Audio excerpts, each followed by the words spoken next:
All right, everybody, welcome in to Load the Box. I am your host, Geraldine Hawthorne, joined as always by my wonderful co-host, Will Goodwin.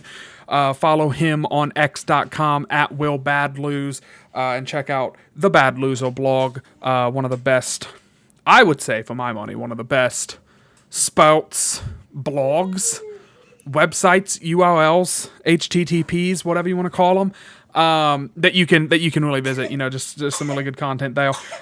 This is a Vikings show. We're going to talk about some Vikings news tonight. Last week we had a sad show. We talked about McCarthy's injury and what that meant going forward into the season. And I feel like we've had a string of bad shows. And I think every Viking show is going through this, where the offseason has been kind of poo-poo. I saw a video on YouTube today, and it was like, what's the worst NFL offseason of all time? And the thumbnail was like, and this isn't supposed to be a joke, but like it was like O'Connell with like his head down, and it was J.J. McCarthy with like his knee circled, and then, it was... what else was there? Was something else on there. It was like Brian Flores and Tua, like with boxing gloves on or something. Like it was, it was just kind of, it just kind of encapsulated how terrible this offseason has been.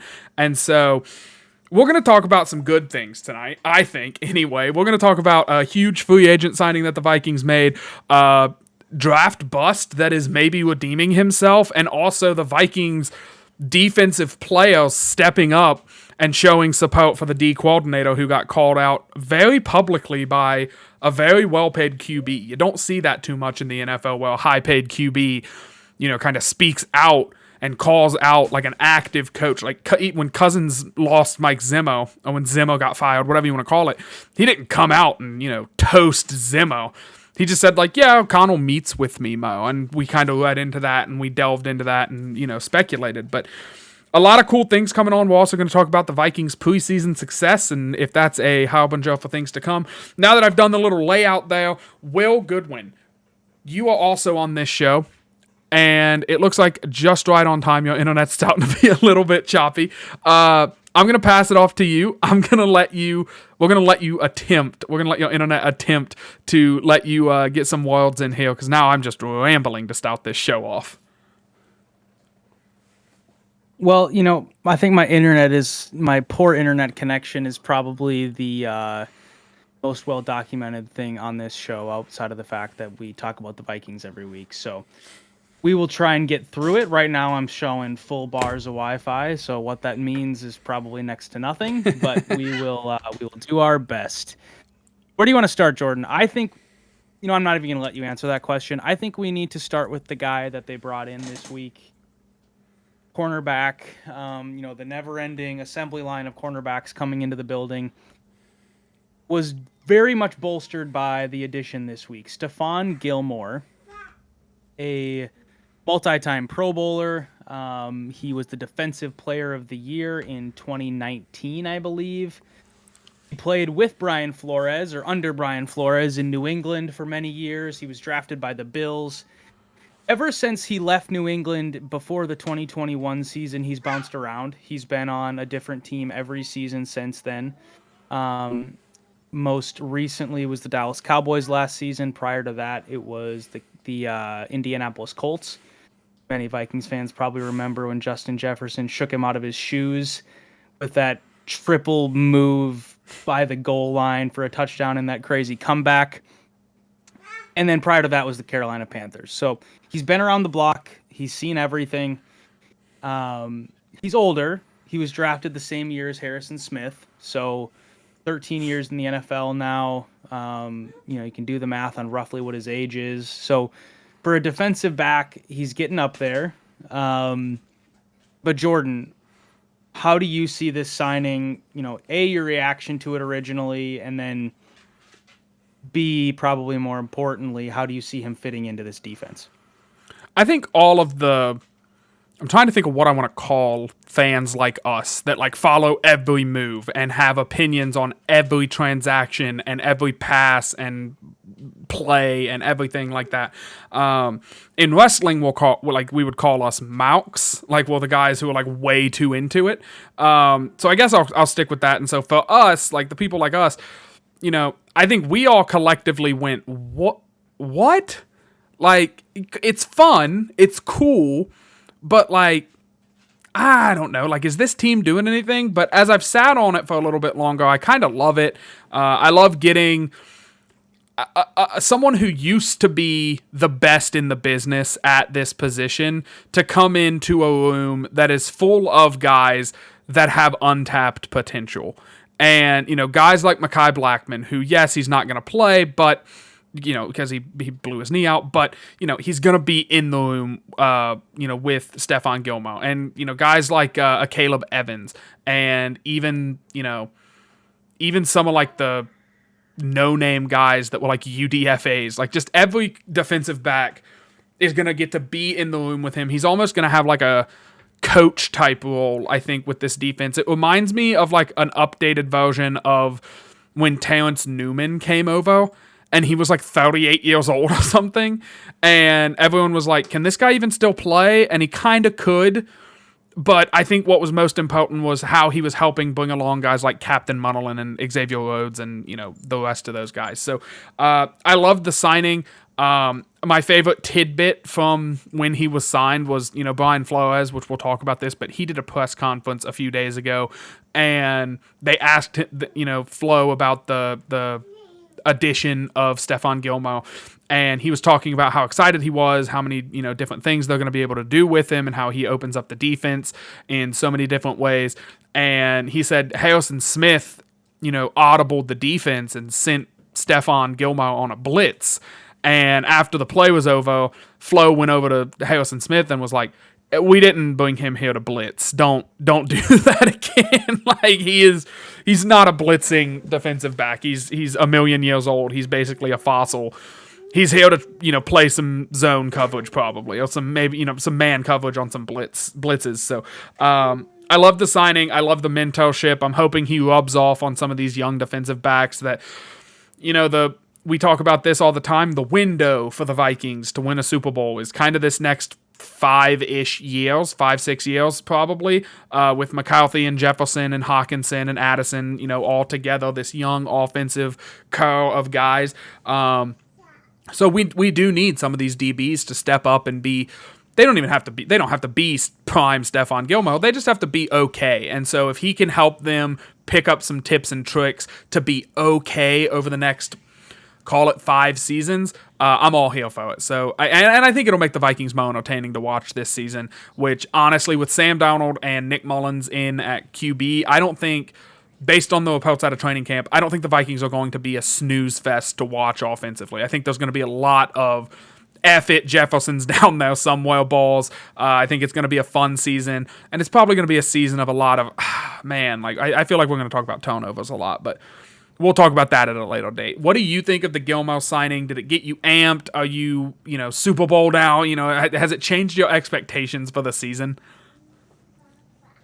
It hasn't changed my overall expectations in terms of, jumping 3 wins or something like that. But I mean, we've talked about this, and we kind of hinted at this potential signing last week because there were rumblings, and we were excited because, we also just knew the cornerback depth was being tested by the day. Guys were dropping like flies, and there's been a death, there's been devastating injuries, there's been not as devastating injuries. So there's just been a ton of challenge to that, position group. And I echo everything you said about the experience. It reminds me a lot of the Patrick Peterson years. Pat P could still play. What made him good was his savvy and his smart. It wasn't, he wasn't the most athletic guy in the field. He wasn't the fastest guy in the field. But those 2 interceptions he had in Buffalo, won that game down the stretch for them. He just made tons of big plays because of being in the right place at the right time. So that sort of thing I think we can expect from Gilmore. He's not going to be what he was before, but I think if we go in with the expectation that we're not getting prime Stephon Gilmore or prime Darrelle Revis, I think we can have tempered expectations. One thing I would say, and maybe it says something just about how I feel about this position group in general is he's probably the number one corner already as soon as he walked in the door. I think we like Byron Murphy enough, but I think everyone would agree he's better in the slot, and he struggles a little bit on the outside, and his tackling can be suspect, and he's not a shutdown lockdown guy. He's versatile, which is really helpful, but he's not he's not what you want in a number one corner. And everybody else is unproven. So, and Shaq Griffin is old and often injured. So there you go. It's interesting because I think I look at this cornerback depth chart and I see a lot of like hope, which is not the place you want to be in terms of like this season. But that's okay. I think we all understand this season isn't, the end all be all for this franchise. I also liken it a little bit to, how Adam Thielen was really the mentor for Justin Jefferson in some ways. Jefferson still talks, fondly, glowingly, appreciatively of Thielen's time here and how it now is kind of his turn to pay it forward. And I'd like to see some of that too. I mean, obviously Jefferson came in with ridiculous raw ability that I wouldn't say any of the Vikings young corners have, but there could be some maybe transfer into the same sort of, mentorship from Gilmore to the young guys here. So it's good. I mean, the Vikings had cap space. The contract is pretty team friendly. It's $10 million total, but there's, a lot of nuances to it. They spread out the money a little bit over some couple like, tiny dead year cap hit things. So anyways, it's a good signing. Even if the Vikings go 6-11, I think it's a good signing. Yeah. Yeah, I think that you need somebody there who's going to be able to, like, when the chips are down, be the person who calms everybody down in the cornerback room. Harrison Smith does that for the safeties. He's the rock there. And now he's gotten to the place where, like, I think we would all agree that if Josh Metellus and Cam Bynum were back there and Harry was, playing less snaps or out for that game or whatever, I don't think we'd all freak out. Hopefully Gilmore can help get the corners to that place. So it's a great signing. He's got familiarity with Flores too, so it's just a bonus. Yeah, what's cool about this signing too is it's one of those, it's kind of, I liked to make this reference to the J.J. McCarthy drafting, and then this season was, it was house money. And so this is kind of like, bring in Gilmore for one season and see if he can still play. It's a win-win because if he can play, then the Vikings get good DB play and the young guys get to see what that looks like. He can help them. He can show them, hey, this is how I watch tape, and that helps me be an all-pro defensive player of the year.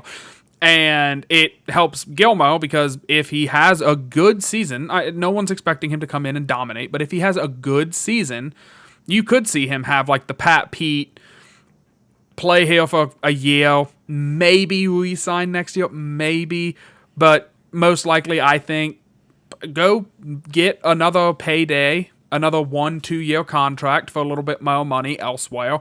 Although next year would be the year, if he does look good this season, next year would be the year to keep him because the Vikings have a ton of cap space because Cousins' money is off the books and, there's a lot of dead money that is off the books next season that we're still kind of paying for this year. So, I like it. It's just like a free, it's like one of those free FanDuel bets that they give you, and they're like, hey, build a $10 parlay. It's on us. And it's like, cool. I'm going to put 50 teams on this thing. I'm going to put a 32-year-old DB on this thing, and we're going to see what he can do. And maybe he'll be the starter when the Vikings win the Super Bowl next season. Just quick aside, I loved how when he was asked like his first or second day here, like if it was an advantage or a disadvantage for him to have missed basically all of training camp, how honest he was. He's like, yeah, I'm old. I'm glad I missed most of training camp. Yeah, like I love honesty. How honest he was with that question. Yeah, no, it's Because good. it's probably what like all the players are thinking. Like they all probably like secretly hate training camp to some degree, and the old guys like, well, yeah, of course, I'm Yeah. old and beat up. I don't want to be here. I think the one guy that loves training camp is Levi Drake Rodriguez. I think Yes. this is where he excels. Is this we're coming in, we're doing drills, we're hitting the weight room, we are just grinding because that is his whole brand. He's like Dwayne The Rock Johnson of football. He is just like, he's constantly in the eye on paradise, just crunching weights and hammering drills, and he might be our stouting defensive tackle, but I think we kind of roughly touched on that last week, or maybe it was 2 weeks ago. But, Stephon Gilmore trying to have a career resurgence here in Minnesota and prove that he's still got it. He can do it. Lewis Cine is trying to do something similar. He's also trying to have a career resurgence, but it's more of like a career resurgence because it never got up. It never got off the ground, so he's trying to get this plane up in the skies. Had a good preseason game.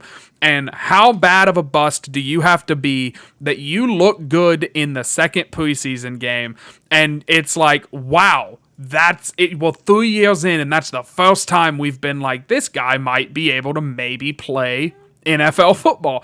We're going to maybe overreact to this. I don't know. We didn't vet each other's takes about this, so I'm curious if either one of us is gonna jump on the bandwagon of like, don't trade him, he's the safety of the future, and he is this franchise's Harrison Smith replacement. We'll let you kick it off here. Lewis Cine led the Vikings defense in most statistical categories last week. Against Cleveland, he had the interception. He looked good. He did look good for the first time in his career since we drafted him in 2021. Are you back on the Lewis Cine hype train bandwagon? Let's make one thing clear. I don't think I was ever on the hype train bandwagon. I think I might have been on the hope train bandwagon. Hoping that this guy who blew college athletes to smithereens for a living, at Georgia was going to, remind himself that he could still do that in the NFL. I feel like we have to bring this up every time, but to be fair to Lewis Cine, he broke his leg 4 games into his career, so he never really got a chance to get off the ground in that regard. All that said, though, since he's been healthy, it's not like he's made much of an impact. So, 2 things. I had 2 very immediate thoughts when I saw Lewis Cine playing well. The first one was T.Y. McGill had a 2 or 3 sack game in the preseason last year, and I was all jumping around my basement clamoring for T.Y. McGill to make the 53. He got cut the next day. Nose tackle guy, journeyman, had been on every NFL team in the preseason kind of thing. He didn't make it out of camp. And then the second thought I had was trade him tomorrow, him being Lewis Cine, because his stock will never be higher. I can't say that at this point I'm a believer, especially when you might have your Harrison Smith of the future already on the team, Jackson. And he was in the same draft class, just not drafted by the Vikings. The Titans drafted him, and the Vikings acquired him later on after he was cut from the Titans. And Theo Jackson has impressed everybody, so much so that I don't think he even played against Cleveland, if I'm not wrong. I could be wrong on that. I was not watching the defensive alignments too terribly closely, but he's the guy who's been making his name and his presence felt all camp. And even some last year, he had the first Vikings takeaway of the season at Philadelphia. He had an interception. So I am not there with Lewis Cine. I think, next Tuesday on the August 27th is roster cut down day. I don't think Lewis Cine's making the team. I just think, and this is something that Trent Sherfield said yesterday. He was asked sort of what his mentality, as a veteran, being around these younger guys who are maybe on the fringe, on the bubble of making the roster, and how he approaches them and how he can support guys who might be going through some stress. And Trent Sherfield himself, by the way, is someone who might not make the team. But as a guy who was undrafted and has made every roster in his NFL career, which is pretty remarkable for a guy who never got drafted, his advice or his way of looking at things was basically, you can't make the team in one preseason game. You can't make the team with one practice. You can't make the team with one play. And so I look at that with Lewis Cine. Like you said, in 3 years, this is really the first time that he's really popped.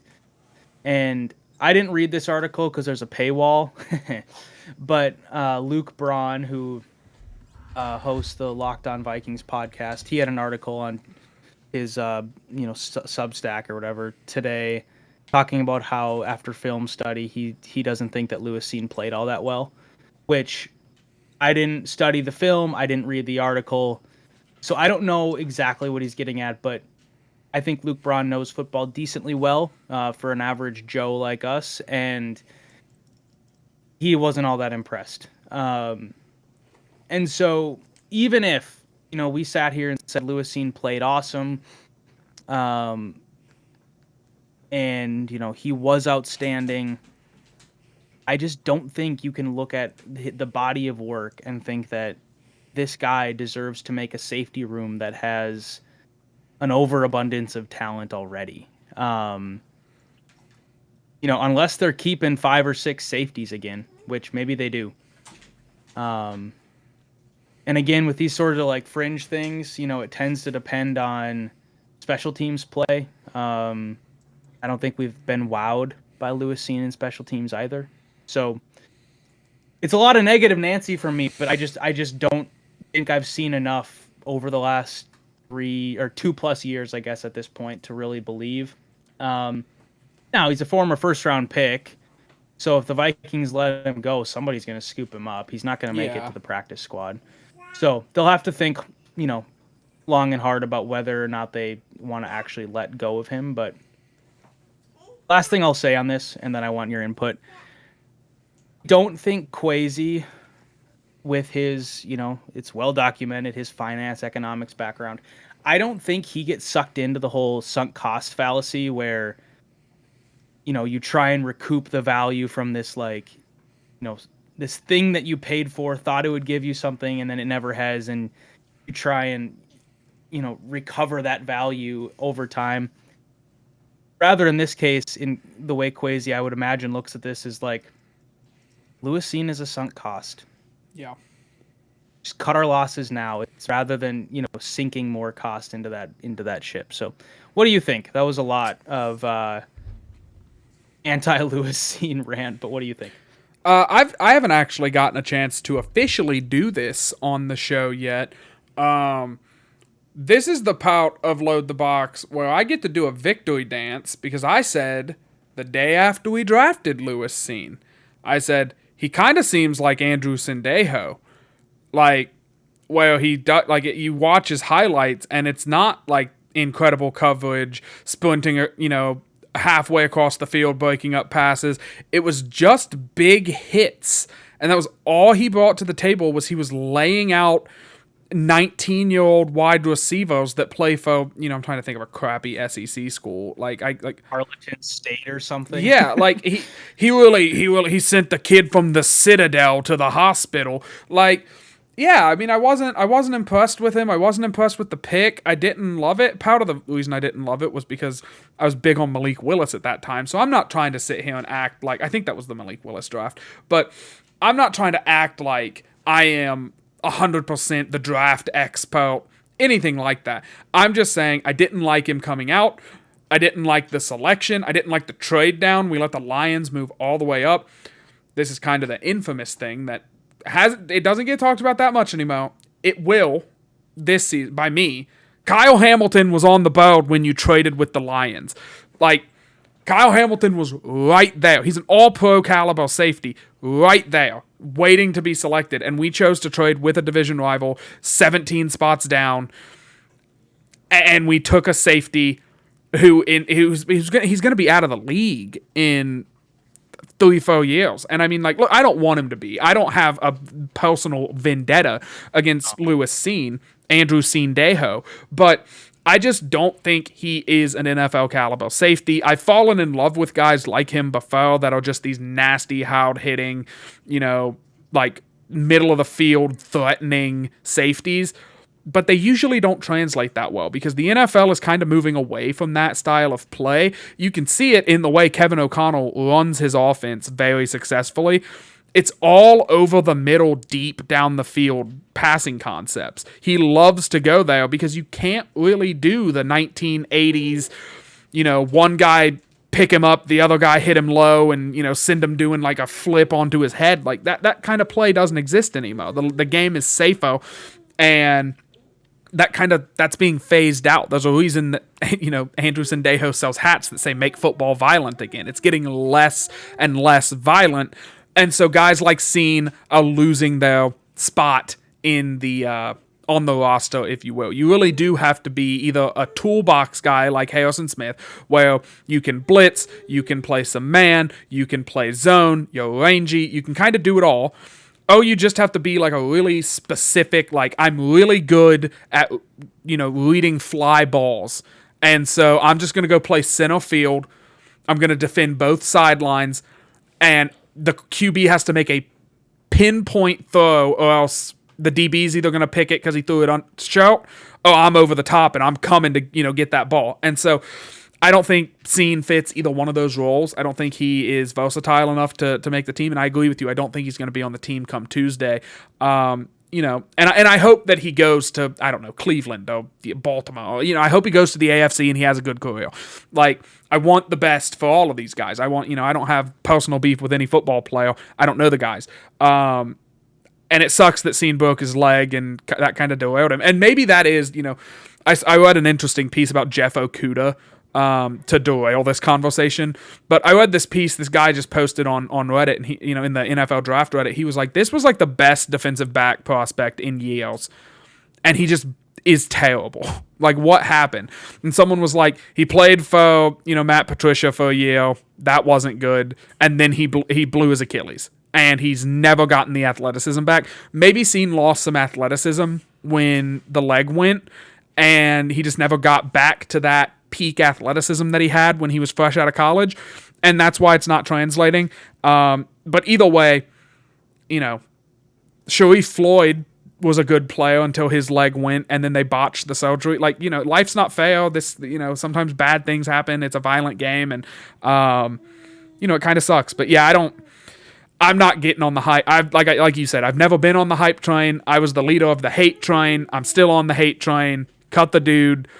Cut your losses. If someone will give you a 7th round pick 3 years from now, take the trade. I mean, just take the value. Get something out of him.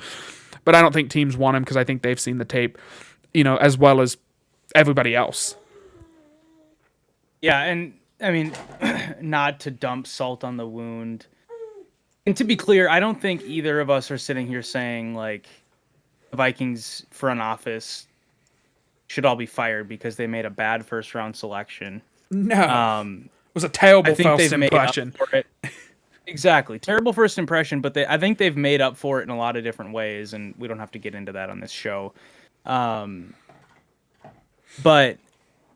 like I said, not to pour salt on the wound, but to pour salt on the wound, if Jamison Williams turns out to be good for the Lions, who they selected with this Vikings pick that we traded back to get Lewis Cine, that's going to make this look even a whole lot worse. Yeah. Jamison Williams has had his own troubles in his first 2 years in the NFL.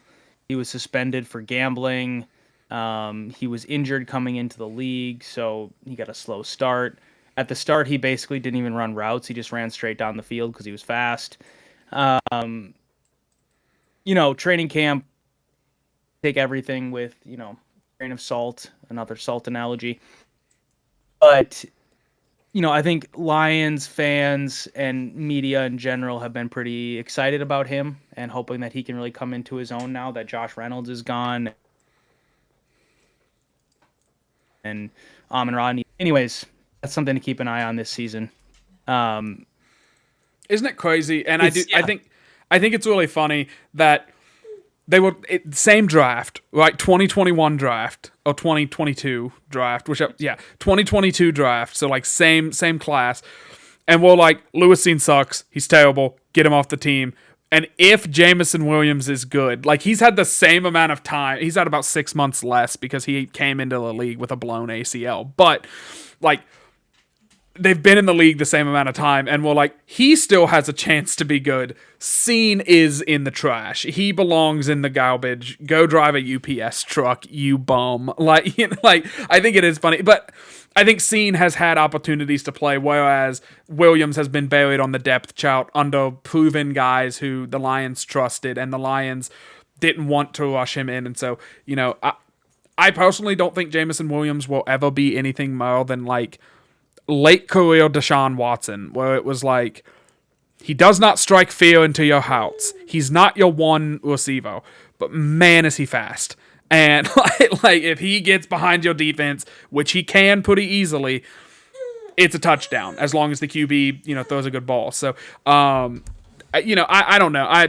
I'm not going to flame them for letting the Lions select Jameson Williams, but if Jameson Williams does end up being good, then it is a black mark on the staff. I think it's already a black mark on the staff because you traded down 17 spots to take a position that was like a maybe future Hall of Famer.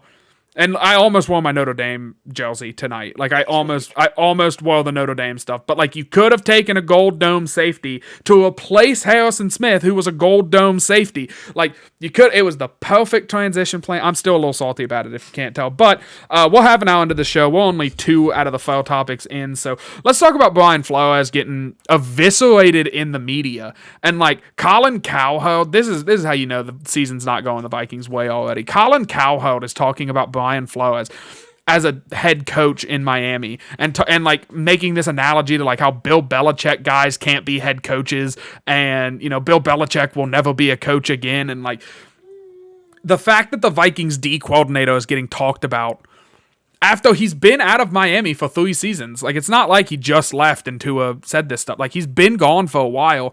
Now Tua's got a little bit of walking around money, so he decides to go on a podcast and flame this dude. Like, man, I don't know. First of all, I'm going to talk about this, and I'm going to stand on a soapbox really quick. That's some bullish from Tua Tagovailoa. I liked Tua. You don't do that. Like, that's not a professional thing to do. 3 years later, that's something you do maybe the year after he leaves. You say, yeah, this new guy came in and he's so nice. And, like Eric Kendricks, he's smiling at me in the hallway. Like, you talk about that the year after. You don't wait this long. Like, I'm not going to get on this show and talk about, like, a coworker I had when I was 16 and how terrible they were, because it doesn't matter anymore. Like, he's not your coworker. So, bullish from him. I just want to point one thing out about the Flores press conference. One, I thought I'm going to point a few things out, sorry. I thought he handled it incredibly well. He said, I want the best for Tua. I have nothing against Tua. Tua spoke his mind. I'm sorry he feels that way. And I've grown as a coach. He didn't say, like, I apologize. He didn't apologize or anything like that. He just said, he was asked, like, have you changed your coaching style? And he said, yeah, if you don't change and evolve with every new gig that you get, you're going to not be in the league anymore. And I think that's correct. And then also the press conference started with Metellus and Harrison Phillips standing there like security for Brian Flores, and you could hear at the beginning of the press conference, like I think it was one of the Vikings media guys, or like their like social media guys, was like, "You guys have to get off the stage." It's like the press conference is starting, and they were like, "We got Flo's back," and I'm like, "Hell yeah!" for the Vikings defense. I think, and I hope, whoever needs a head coach next season, I hope you are not watching this, because I want Flores to be the D coordinator for a long time. But I think being with Kevin O'Connell is the best thing that has happened to Brian Flores, because I think he is seeing how O'Connell treated Cousins, who was on his best day like the 8th best QB in the league. Like, like, we're not going to get into a Cousins debate, but I'm just saying, like, how he handled Cousins, how he's handling J.J. McCarthy, is very nurturing. It's very like, hey, buddy, it's like you're handling a child. And so, because they're quarterbacks and they're very, that you don't want them to get in their heads about stuff. And so I think Flores is learning, like, oh, maybe Belichick calling Tom Brady a son of a bee every day isn't how I should treat, a 21-year-old Tua Tagovailoa or whoever my QB is whenever I'm a head coach again. So I think Flores is handling it well. I'm really sad we don't play the Dolphins this season because I now have a vendetta against Tua for the rest of my life because he went on a podcast after 3 years and talked smack about the Vikings D coordinator.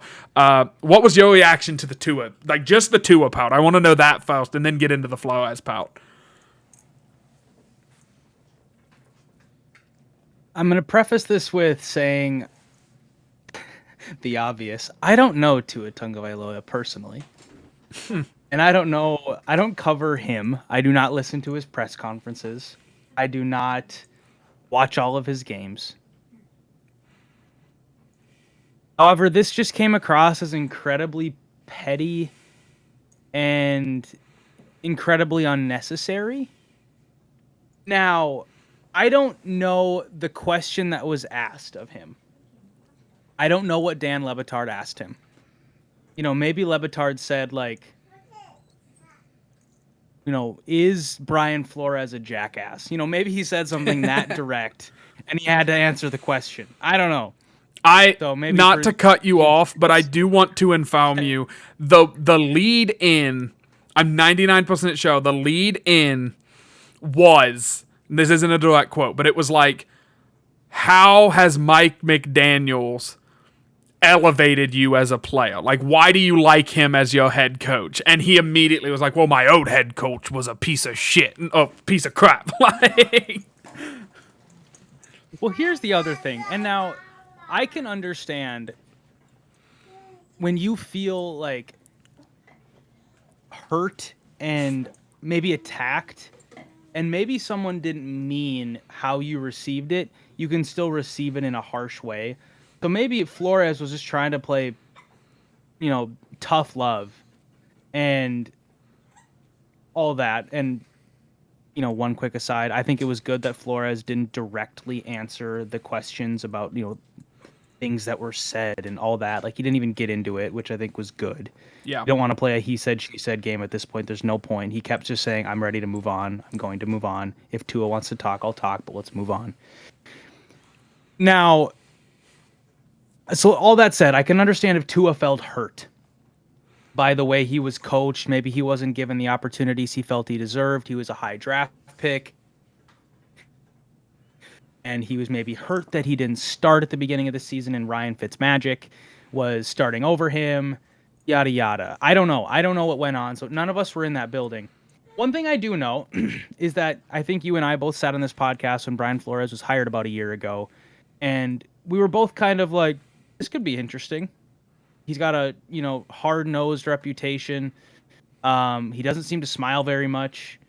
He seems to be pretty, hard on guys. That was from a distance. What we saw, I had some reservations about him. Like you said, I think Kevin O'Connell has been the best thing that's ever happened to him. I think Flores fits right into that. I think his, aggressive, just,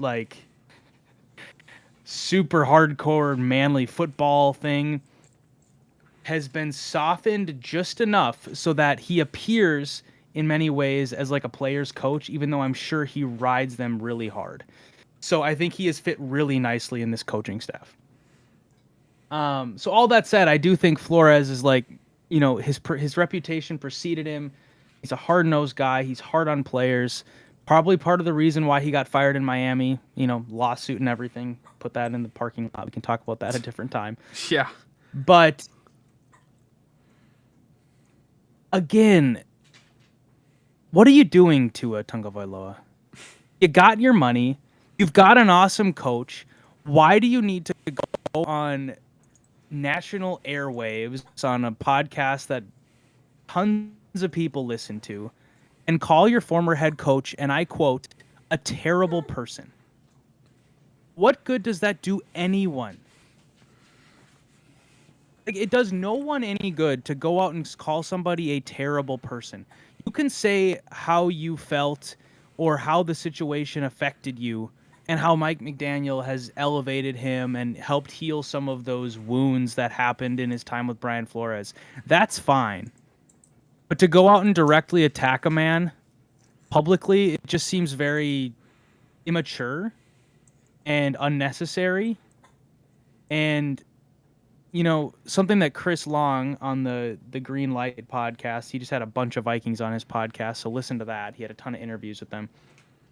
Something he said, and he actually used to play for Brian Flores, he just said that, he likes Brian Flores, he respects Brian Flores, but I'm not going to get in the middle of two grown men and their mess. Tua Tagovailoa is not acting like a grown man. No. That's all I have to say. Yeah, I think one of my buddies, like, not jokingly, but he brought it up and he was like, did you see Tua? Like, said Brian Flores was mean to him and treated him like crap and blah, blah, blah. And I was like, yeah, good. Like, what? Like, yeah, Tua came out and didn't look good his rookie year. Like, he didn't look like a quarterback that was going to be paid in, like, the top echelon of QBs. He looked like a guy who was going to be declared a bust pretty relatively quick. And, I personally, that's why I'm not a coach, but I might be someday. If I ever get to coach my daughter's softball team, I would not be the type of coach that's like, it's okay, guys, let's all go get our lemons and, get our orange slices and our apple slices and juice and, let's just try our best. Like, no, you play to win games. You're in the NFL. You want to be the best. So if you throw a really crappy duck of a ball and your coach comes over and says, that sucked and you need to be better, yeah, you probably should take that and think, that sucked and I need to be better. And also, you should probably go home. Like, if I go to work and my boss says, hey, you made a mistake, like, that sucked. That really, that cost the company money. That made us look bad, whatever it is. I'm not going to come home and be like, what an awful human being my boss is for disciplining me at my job. Like, I don't know, man. It came off as soft as hell to me. Like, to go, like, and I'm not saying, he didn't, like, tear the man down. He didn't say, like, he's a bad, it wasn't like the Kendrick Lamar diss track of Brian Flores. He's calling him a terrible person. Yes, but that was about as personal as it got. He was like, he was a terrible person, which, like, I think is pretty cheap shotty to be like, I doubt Brian Flores, like, looked at Tua because he threw an interception in a practice and said, like, Tua, you are too small to ever get a beautiful wife and you will be alone forever and you will never have children. And if you do, they will be losers. Like, I doubt he said anything like that. I'm sure he just said, you suck at football. You need to be better at football. And, like, to go and say, like, oh, he's a terrible person because he coached me too hard. Like, Tua Tagovailoa, this is only half a joke. Tua Tagovailoa might have quit football if Mike Zimmer was his head coach. Like, Mike Zimmer probably would have ended Tua's career. I'm just being honest, because Mike Zimmer famously was not a good communicator with his quarterback. Like, he loved Teddy, and that was it. He had a soft spot for Teddy B, and everybody else was a jackass who didn't know how to play the game, and all of his offensive coordinators threw the ball too much for all these jackasses that are playing QB. Like, run the ball with, Matt Asiata and Jerick McKinnon 50 times a game and win the game 11-7. Like, Tua would have quit if that was his coach. So in my opinion, like we've said, Flores has said he's grown. He's a different man now. You should always be evolving. That's on the field and off the field. That's like, this is some life advice from Load the Box. Develop as people. Change. My grandma was racist. She wasn't at the end. Like, just be a better person and let your life experiences affect you. Like, the same way that Flores coached a rookie quarterback too hard and now is learning how to be a nicer coach and develop a QB better. And so when Flo does get an opportunity to be a head coach down the line, I bet you $1 million his future number one of, first round QB isn't going to go on a podcast and say he was a terrible person. He'll probably say, yeah, Coach Flo was howled. And that'll kind of be it. So I don't know, man. I wasn't a fan of it. This show's going a little bit long, so let's get into final thoughts. For the first time in Load the Box history, final thoughts has a theme to it. We're going to talk about what being 2-0 in the preseason means. The Vikings attempt to go undefeated in the preseason after not winning a game since like 2020, I think. They have not won a preseason game in a long time. Now they've won 2. What does it mean? Personally, to me, what it means is very little in terms of how many games you will win in the regular season. But it does speak, I think, very highly of the Vikings' depth. I think it speaks very highly of the Vikings' ability to, if someone goes down, the second string guy, the third string guy stepping in and playing well. I think, Nick Mullins played well against Cleveland when he had time to throw. That second string O-line did not look very good, but I think Nick Mullins, you can trust to be Nick Mullins. I think the wide receivers are showing out in the preseason that room is deep. The safety room is deep. Obviously there are still holes on the team, but I think the young talent and the depth on this team is really getting a chance to shine in this preseason. All the UDFAs that have came in, I think Andre Caudo even had a good play against Cleveland, which he's had a tough camp. He's been a cut candidate after being like a talked up UDFA last season. What's his name? Bo Richter? Is that? Yeah, Bo Richter has had himself a pretty good preseason and made some plays. So I think it just speaks to depth. I think it just speaks to, the team. Like I said, the ability for the second and third strings to come in and potentially contribute for a couple of games and maybe a few snaps and who knows. So I think all it does for me is say the future is a little brighter than maybe I would have thought if we would have just went out here and looked terrible. It also proves that Jaren Hall, I don't think, is an NFL caliber QB. That experiment has died to me. I think at best he will be like a bad backup. But that's my final thoughts. Make sure you shop Unified, follow the show at LTB Vikings, and follow Will at WillBadLose on X.com. That's about all from me. Will, I'll let you take us home with what it means to be undefeated in the preseason through 2 games.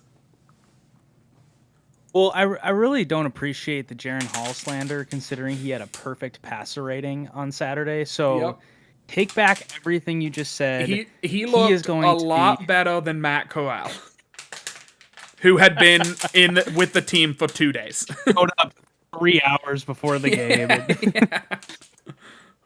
They were like, "What size helmet do you wear?" And then he had to wear a too small helmet or something. That poor guy took a safety and looked horrible doing it. On that note, Jaren Hall is going to start Saturday in Philadelphia, and Matt Corral is going to back him up. So that is all for Nick Mullins in the preseason. I have very similar thoughts to you, so I'm not going to just duplicate everything you said. I think of the preseason similar to the way I think of the NBA Summer League. It's like you said, it's about depth. It shows depth. The Timberwolves, our team here in the great state of Minnesota, had a really awesome summer league team. They went 4-1. The only game they lost was by 1 or 2 points, and if they would have won that game, they would have been in the semifinals or whatever.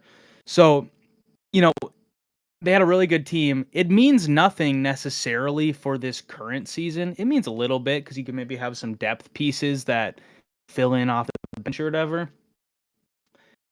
But in the NFL, the preseason it speaks more to the future. It speaks more to next year and what some of these guys might become down the road. And you see guys like Levi Drake Rodriguez. We're all getting excited about him. He might not have a big role on this team this season. Maybe he does. But if he continues to stack performances like that he's had in these first couple games, then I think we're going to be seeing a lot of LDR down the road. Maybe not in 2024, but beyond. So there's my NBA Summer League comp. Just like we're going to be seeing a lot of Rob Dillingham down the road. I think the other thing that I would say, and maybe the last thing that I would say about the NFL preseason is that, it doesn't really translate to season success, but what it does do is it gives you somewhat of a, template for winning. And what I mean by that is, think about the Baltimore Ravens, how it was like a part of their culture that they don't lose preseason games. And they finally lost one a couple of years ago, but they had this incredible streak where they just never lost a preseason game. And the Ravens have won, I think it's 2 Super Bowls, one in recent memory, but they've always been a good team. They've always been a competitive team. They played in the AFC Championship game. It felt like 12 years in a row, and that is something that I think you instill this winning culture that I think matters. And I think as even though Kevin O'Connell has been here for 2+ years now, he's still a new head coach. You want to establish a winning culture that every time you step on the field, it means something, and you're trying to win games. So the last thing I'll say about the preseason is it's a lot more fun to watch your team win, even if it's just a meaningless preseason game. Like watching those games last year where they like blew a lead to Arizona, it's just kind of depressing. And it's a lot more interesting to see guys like Dwight McGlothern almost take a pick six back than, the other side of that. So Yeah. very, very, very, very last thoughts. I know I'm going off script here. Just a few specific things as we prepare for roster cut down day on Tuesday. We'll be back next week to break all of those moves down. But a few quick things. Seth Vernon, the other punter that was signed, he has been waived. Therefore, Ryan Wright's the punter week 1. We kind of all thought that would probably happen, but now it's official. Yeah. Jordan Addison, he got injured in that Cleveland joint practice. It is likely that he will still be back week 1, but maybe a little bit more discomfort than we would have liked. So keep an eye on that. Look for reports from the actual journalists on that one.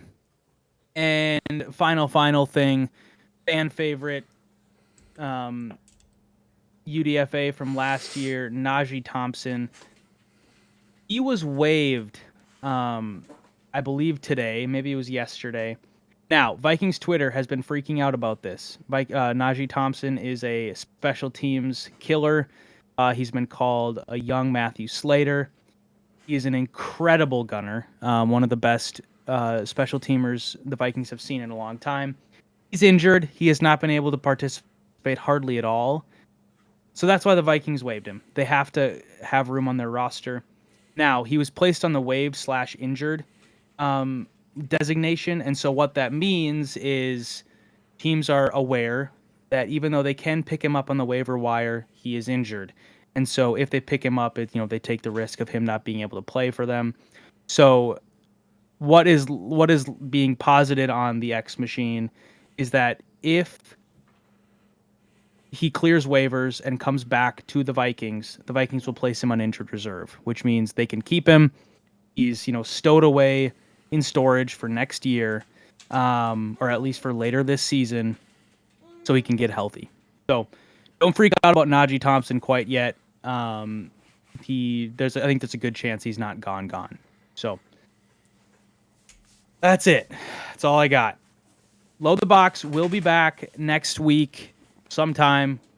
We will be doing all Mondays once the season starts. We got to iron that out for these last couple preseason weeks. We have real football in 2 weeks, people. Ravens, Chiefs. Put it on your calendars. We'll be back next week. 53-man roster breakdowns and all that jazz. Skol, y'all.